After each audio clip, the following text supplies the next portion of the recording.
Right, what's up, people? I think I owe you guys an apology in terms of like the Lexus and the videos and what I've promised. I always promise things and can never deliver. So anyway, my next goal for YouTube was to upload a video of me enjoying the Lexus, enjoying the turbo, and just getting used to it, and just doing a few flybys and stuff and going to places.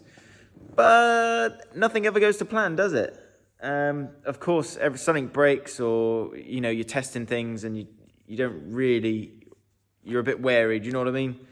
So you're driving around, you're a bit cautious, and yeah, I drove around for what, 2 weeks, and it blew up again. Yeah. So I blew the second engine, the piston rings again. This time it wasn't as bad. I noticed a slight hiccup when it was at 69, 70 mile an hour. Nice. Anyway, and so yeah, I've done exactly the same thing as I've done to the first engine, which is sat right here. So plan now is to completely strip this engine and rebuild it from top to bottom. So, well, I say rebuild it from top to bottom. I do pistons, rods, new rings, obviously, head gasket, thicker head gasket, so I can lower the compression, and a few other bells and whistles that obviously will be needed. I don't really like the turbo setup that I have, if I'm honest. If I'm completely honest, something went right. I don't know, something along the lines of how it was plumbed or whatever, or the fuel pressure, or even the base map. So I thought to myself, if I just go standalone, I can't go wrong. So fingers crossed I can afford it, but I'm going to go standalone, new turbo, new manifold, new downpipe, new exhaust, and new pistons, new rods, new head gaskets, etc. Head studs as well. But yeah, I'm just gonna have to do it properly. Sadly, you just can't cheap these things out. I mean, you can, but I can't. I couldn't. I didn't. And anyway, but every cloud, eh? Every cloud has a silver lining. And that silver lining being I finally got my Golf TDI on the road, like the ones from like videos way back, like on the road. Cue the B-roll.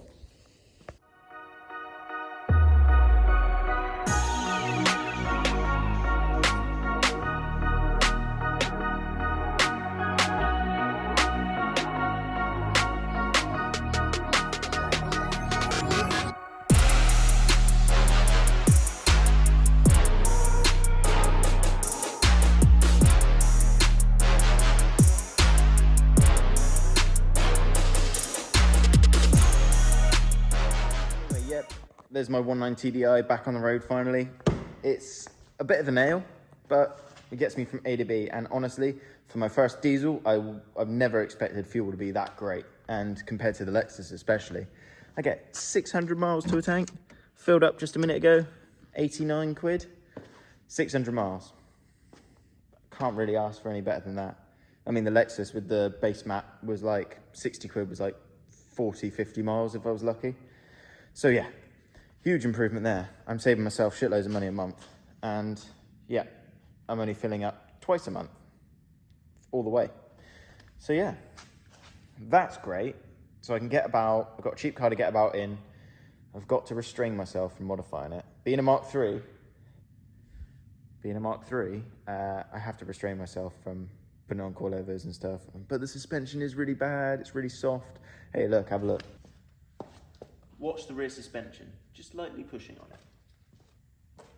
Just lightly pushing on it. Oh yeah, oh yeah. Yeah, there's clearly something wrong there. I reckon the shocks have completely had it on the rear. The front, not so bad, bit squishy. But yeah. Nonetheless, moving forward, obviously you now know I'm doing the engine. Trying to stop myself from modifying the TDI, but it's a nice little car. It's clean-ish. It's a bit of a rock box, but they all are. And it's a Mark III. I like my Mark IIIs. I really do. But what the hell? I've just picked up some parts for it. Guy was breaking a Golf in Burnham-on-Sea. Picked up some door trims for it, but got them back, realised they're the GTI trims, but they're kind of cool though. They're in pretty good shape, to be fair. I might just add them to my collection, to be honest. My collection of many piles of crap. I have so much crap. But yeah, so at the moment, I've got 3 things on the go. TDI, there's a few niggly bits. The Jetta and the Lexus. And more importantly, the scrap Lexus. I've completely changed my mind here. Hello, it's Future George butting in here. Basically, I am going to keep this scrap Lexus purely because it's too worthy of parts. And it's the same colour. Yes, there's a massive dent in the side of it. We'll ignore that. But it'll be worth keeping in the long run. Bolts, wiring, etc., etc. So I may as well just keep it if I can. So yeah, that's where we're at. A lot of talking, I know. Bit boring. Don't know what else to do. Don't know what else to say. What I'm going to do is, this will just be the beginning of my video. So the next part of my video, I will probably do some bits, find some bits to do, paint some bits or whatever. I'll see you in a bit. Right, what's happening, guys? I don't know where I'm going to come into this video. This is Future George, quite far in the future from the last clip I put in. I don't know. Anyway, it's going to be a mixed match of things, as it always is with me.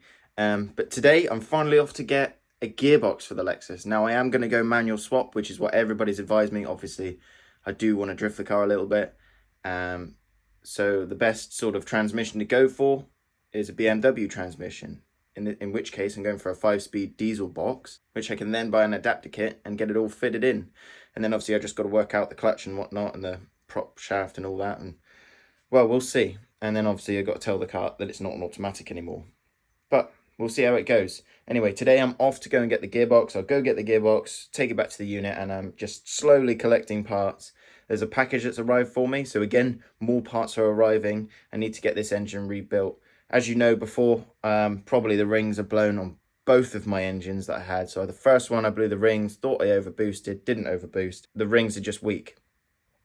Not knowing this, I got another car, swapped the engine out, turboed that engine, drove that for 2 weeks, did the same thing, blew the rings. Low compression cylinder 4 and slight misfire. So the second engine wasn't as bad as the first engine. The first engine runs rough as hell. But we're going to strip that first engine apart, see what the damage is like, and hopefully rebuild that engine to be the new engine. If it's too far gone or the scratching's too deep on the cylinder bores, then we're going to have to pull the second engine, strip that one down for rebuilding. So I have ordered ACL bearings for the main caps, the conrod bolts, head bolts, main cap bolts. I think that's it from a particular website. So all I need really now is a thicker head gasket to lower my compression a bit more for the boost, and some piston rings. Obviously I need them, and I have bought pistons and rods. Non-VVTi GTE pistons. So they're quite old, but they've been ultrasonic cleaned, so they're ready to go in. So it's just to fit the rings and put them in. Well, obviously I've got to re-hone the cylinder bores depending on the damage, but I will keep you updated through the process of this pulling the engine apart. So we'll just see how it goes. I'm not a professional YouTuber. This is just me making videos because I want to. Because I want to, I do it. Don't really care. But we'll see how it goes, shall we?